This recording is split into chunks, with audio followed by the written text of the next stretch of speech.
అవి డిలీట్ చేయించడానికి వెళ్ళా. చాలా మంచి పని చేస్తావు సిద్ధు. కానీ నాకు ఒకటి తెలియాలి. ఏంటి? నిజంగా వాడు ఆ రాత్రి నన్నేమన్నా చేసుంటే నువ్వు నన్ను వదిలేసేవాడివా?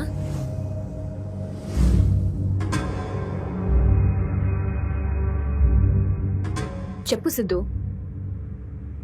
నన్ను వదిలేసేవాడివా?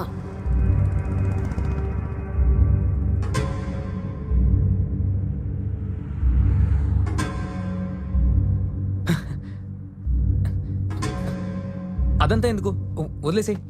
నీ బర్త్డే గిఫ్ట్ ఏమన్నా? ఇది చూడు.